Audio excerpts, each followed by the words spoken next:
right, welcome back to the 2023 verdicts. And we've got Mr. Segun Shokweton joining us this morning. He is the chairman. He says, well, we can call it ACT Network.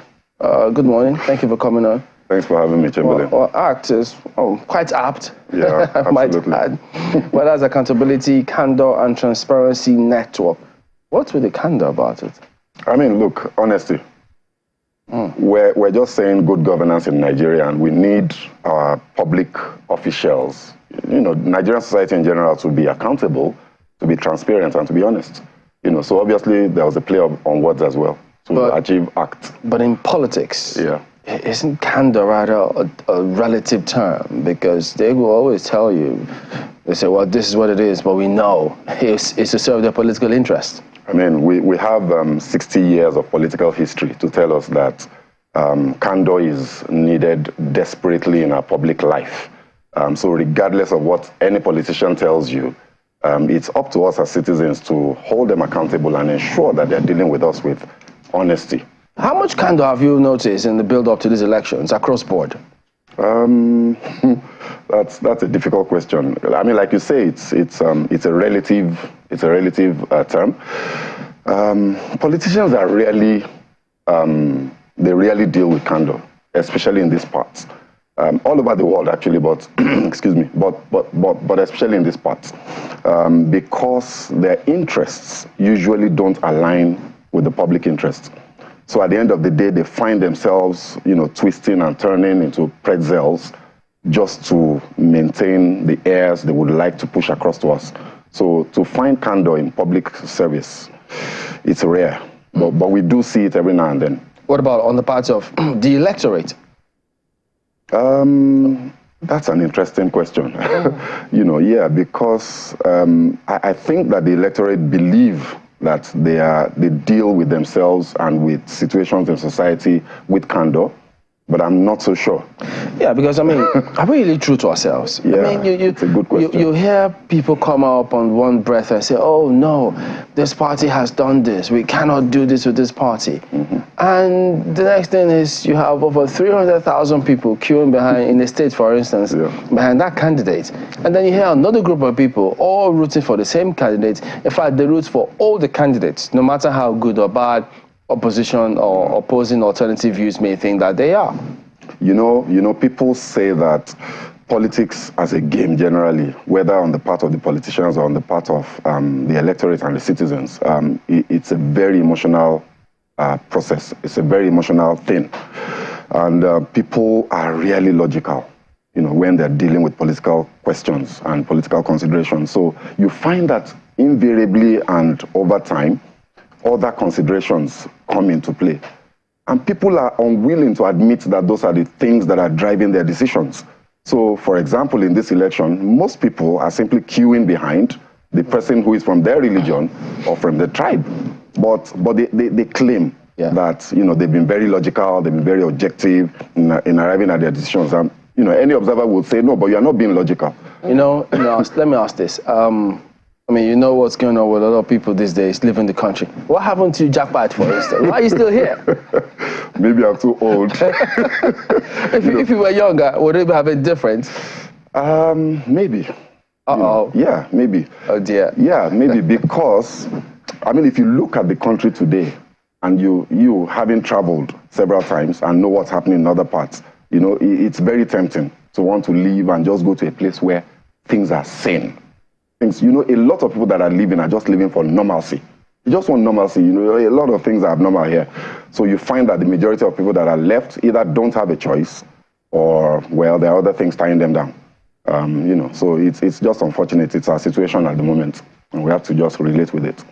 Well, I was actually quite enjoying the conversation on candor, and I like the part where you talked about, the candor of the electorate as well, and the true admittance that sometimes emotions oftentimes becloud judgment. Yeah, I'm just wondering, because I happen to be in a conversation with candidates in recent times, and they've talked about how, the demands upon them, even as it was a room full of young candidates, and the demands upon them were quite discouraging in terms of, wanting to vie for office, it truly raises the question as to whether or not we truly want what it is that we say we desire, and whether we're prepared to really know what steps to take to get to that route, which it is, or that destination, which it is that we say we truly desire. Absolutely. What have you noticed in your own assessment of Nigerian politics, and even the route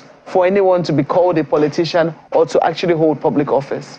It's I can't remember the gentleman. There's this famous gentleman that speaks, about African politics generally, and he said that, I'm sure you would have seen that video, where he was saying that your ideas will not fly like the elephant, that can't fly, because when you confront the electorate, invariably, no matter how honest you are, no matter how beautiful your ideas, no matter how much of a beautiful future it paints, at the end of the day, the conversation inevitably dovetails back into what's in it for me now, on the part of the electorate. And, it's a challenge that we have.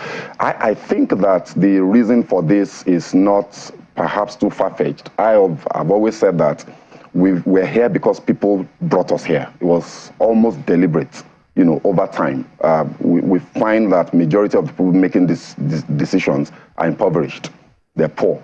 And they can only relate with life on the now. They live on a day-to-day basis. So invariably, you find that, yes, they like your ideas as a politician. Yes, you are saying the right things, but they have to eat because they're poor. So invariably, they can't afford to be too honest with themselves. And this is basically where we find ourselves. I mean, with almost all the policies that should lift us out of poverty, should leap us forward, for instance, we find out that, there are always considerations as to how it's going to affect the most vulnerable. Take for instance, now, the Naira redesign policy. Everyone will say, no matter what side of the divide that they belong to, I think what they have a problem with is the timing. But generally, everyone will say, this is a laudable policy. But we've seen how it has affected the most vulnerable in society. How do we begin to address this sort of issue, for instance, with candor? It's ultimately a lot of our public policies tend to get tainted with politics and interests that are other than the public interest. So like you say, and I've said publicly as often as I've had the opportunity that this is a good, it's not even a good policy, it's a necessary policy. You can't have that volume of cash outside of the banking system and expect to have the data that you need to plan development, but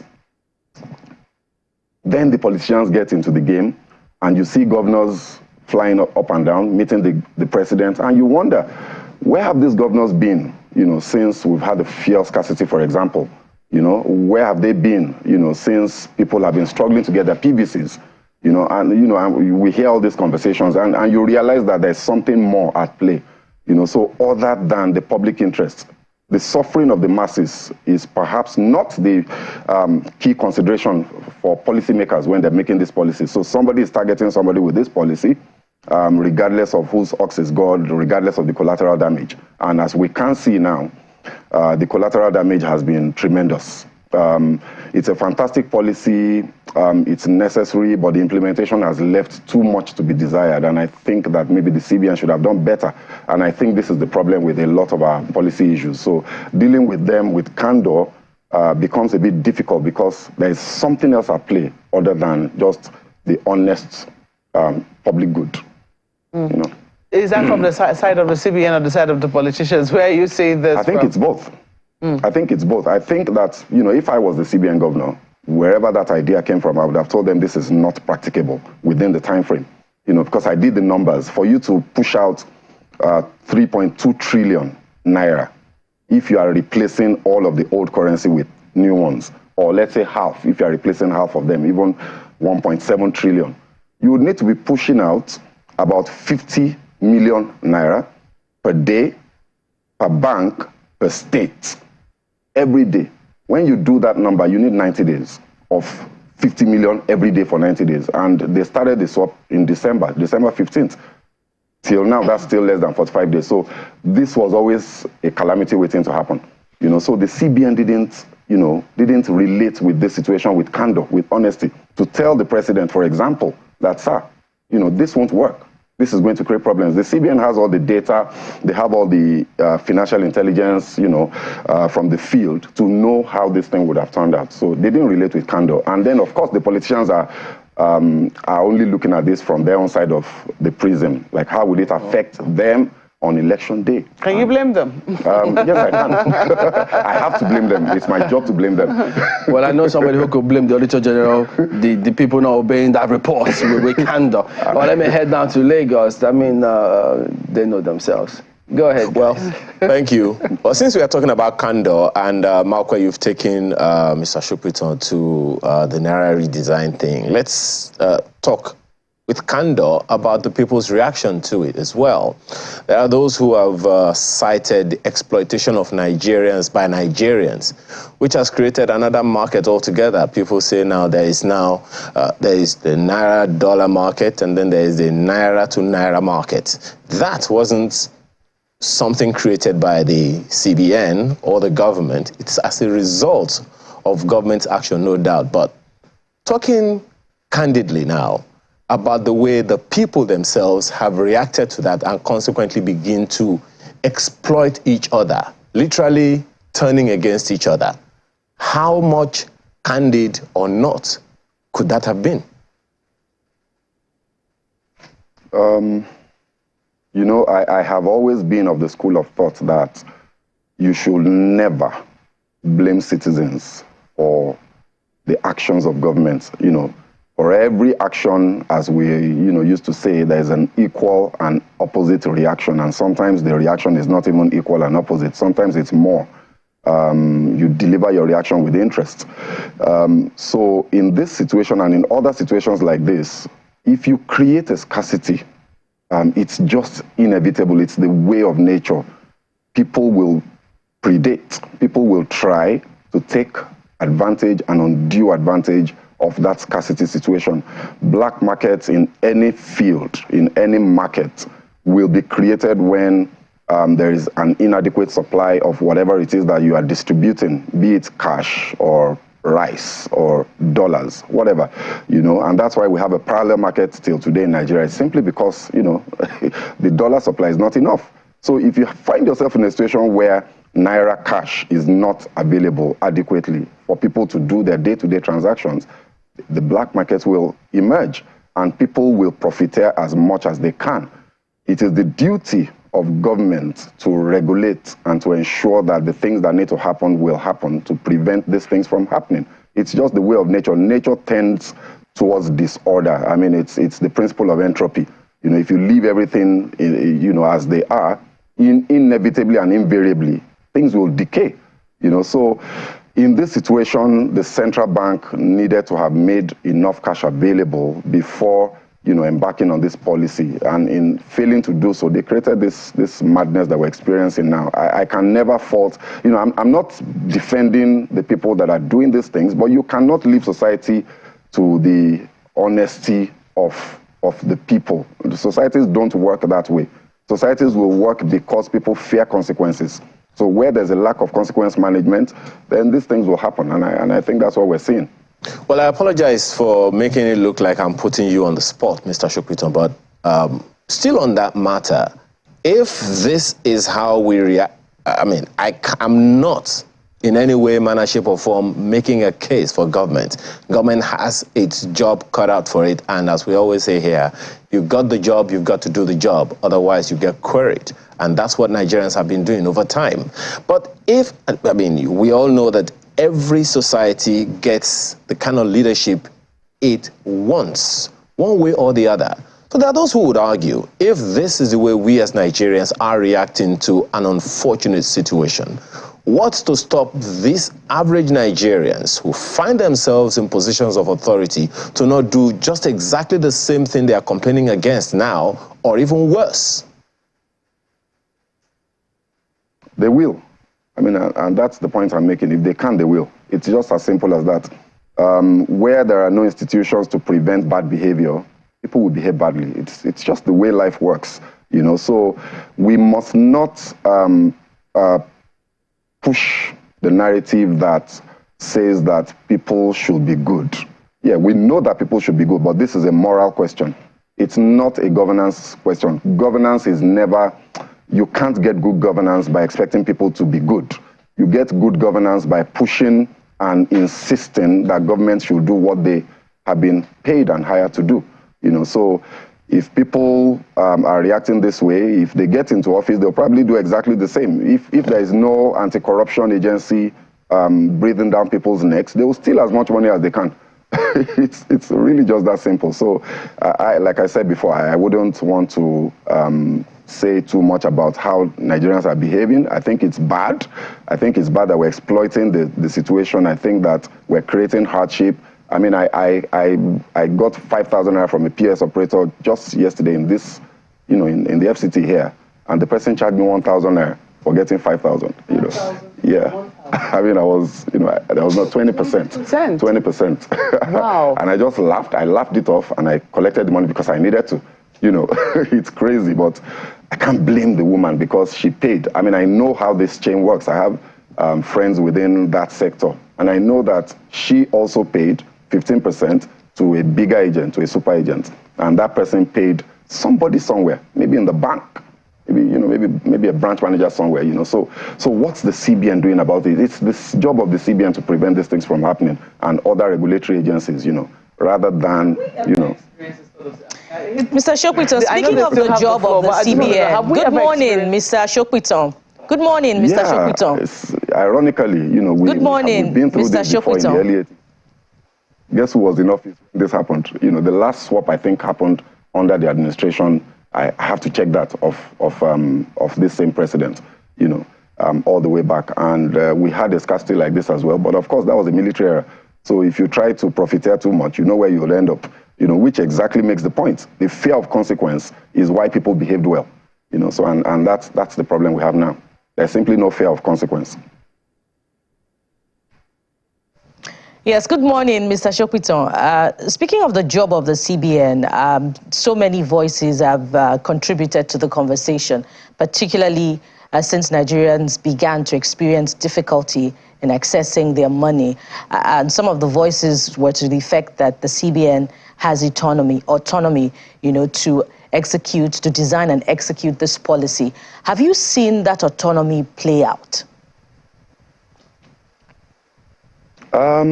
The CBN has, over time, shown some degree of autonomy.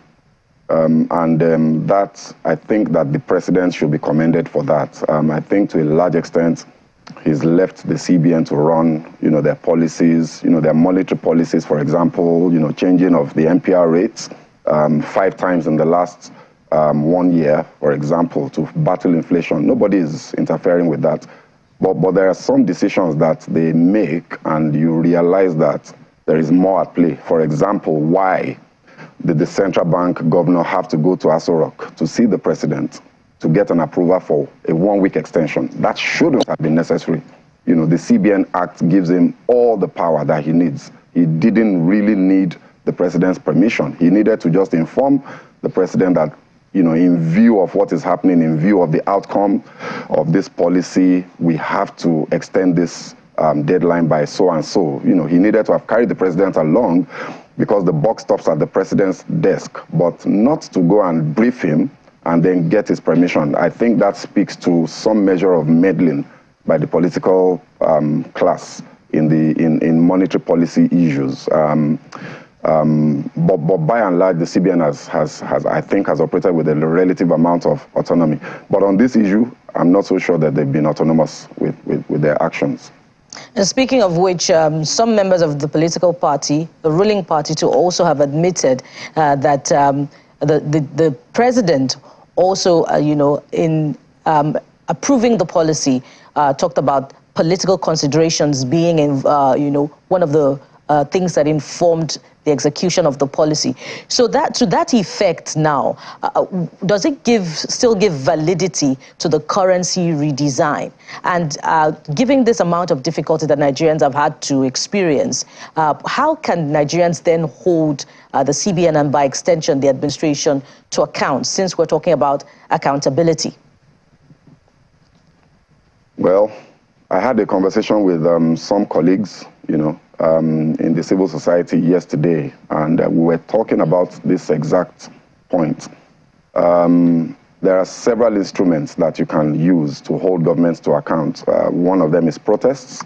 Another maybe is strikes. You know, you could have pressure, you could have sit-outs, lobbying, just engagement. You could, you know, freedom of information,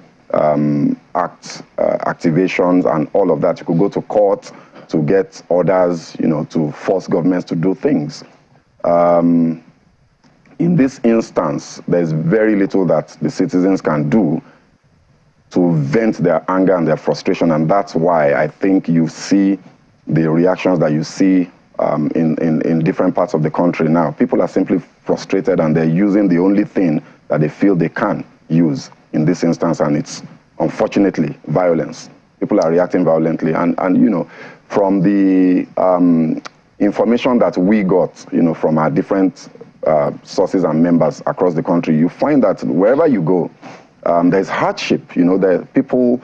You go to banking halls and we've all seen the videos, and then, you know, you go to banking halls and you see people sitting outside with their children. Some people go to the banks with their children and just sit there and say, I'm not going because I can't feed them.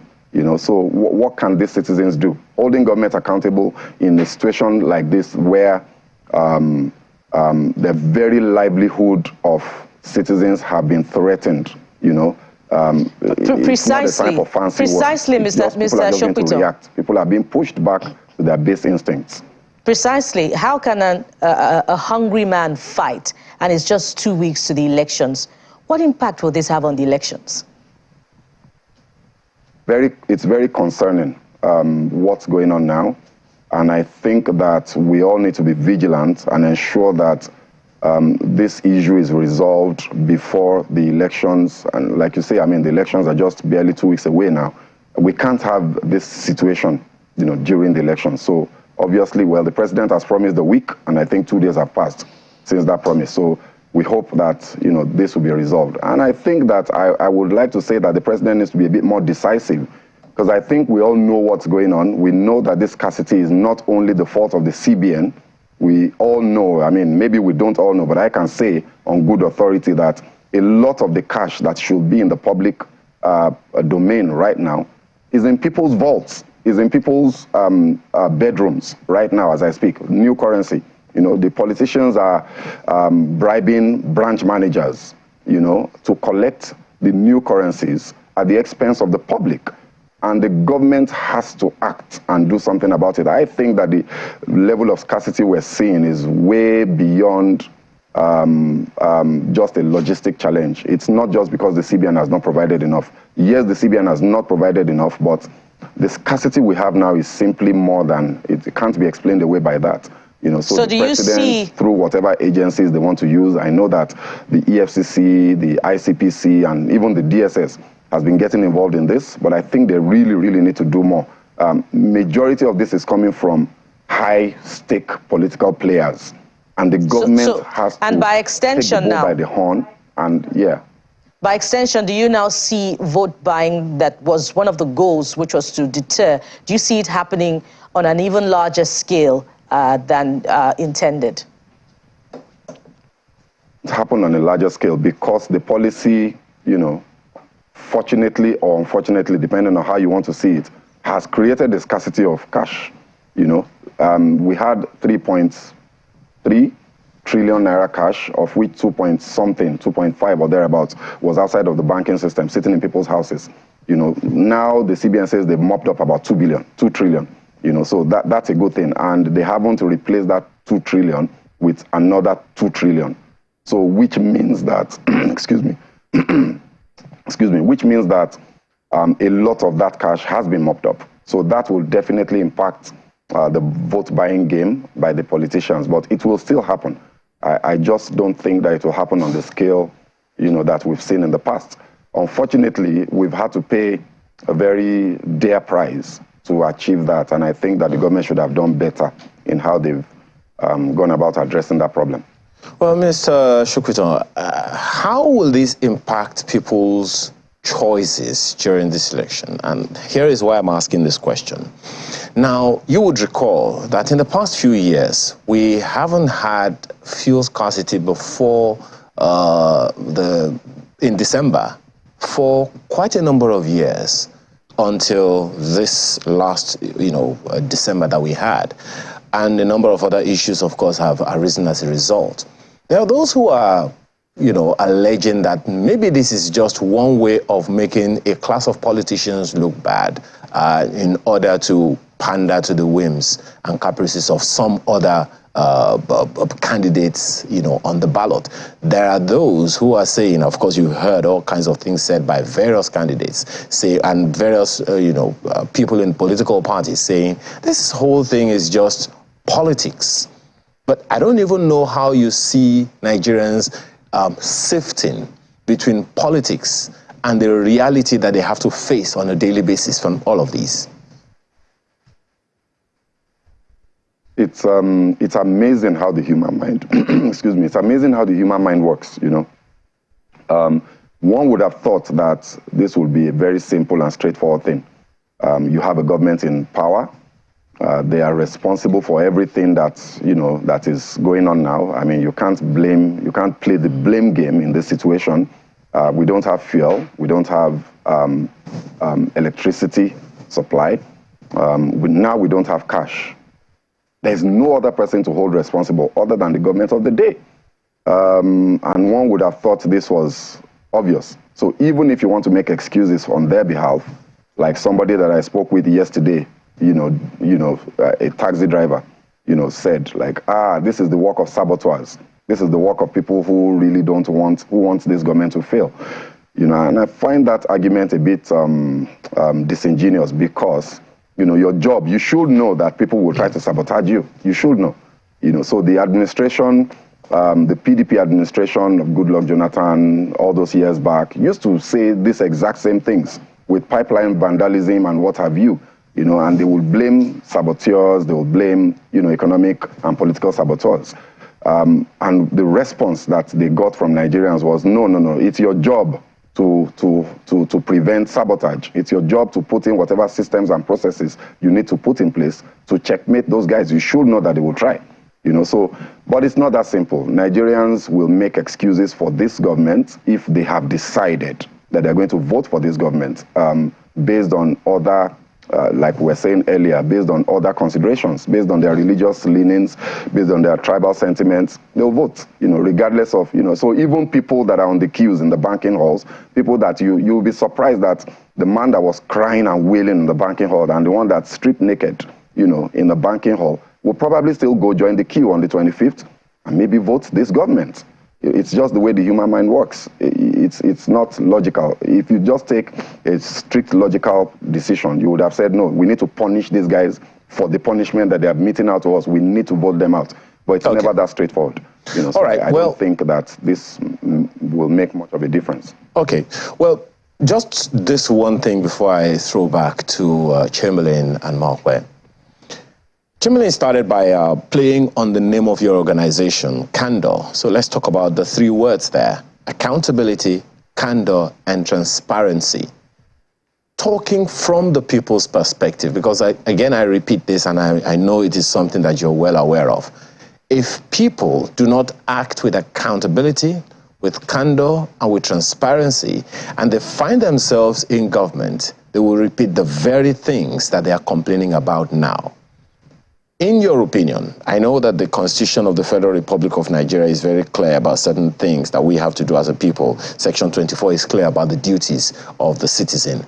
In your opinion, what do Nigerians themselves need to do from this election to show their own accountability, their own candor, and their own transparency as a statement of what they will not take from the next government should they not act accordingly? Thanks for that question. I think that the answer is very simple, and I think it's also obvious. They simply need to use their vote, their franchise, and their mandate to speak and to express their disapproval. It's just the way it's supposed to work.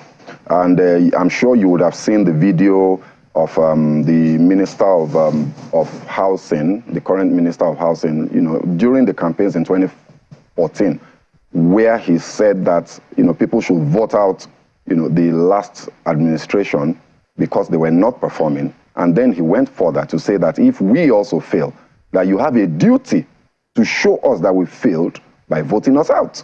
He said this. So it's a bit shocking. I think as a politician, he knew that regardless of whatever the outcome of their 8 years or 4 years in office will be, that Nigerians will just still, go along with their sentiments. So he could afford to say that. So he himself has told Nigerians what to do. I think that in this situation, there's simply, the options are very clear.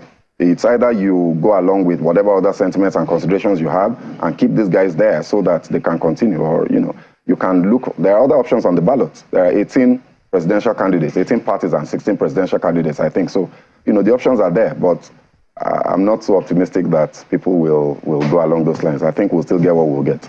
Are you optimistic that people's votes will count this time? Oh, absolutely.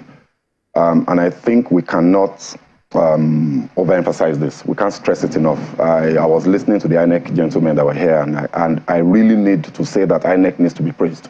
They need to be applauded for the improvements that we've seen over the years, from the 2015 elections at least, maybe 2011 as well.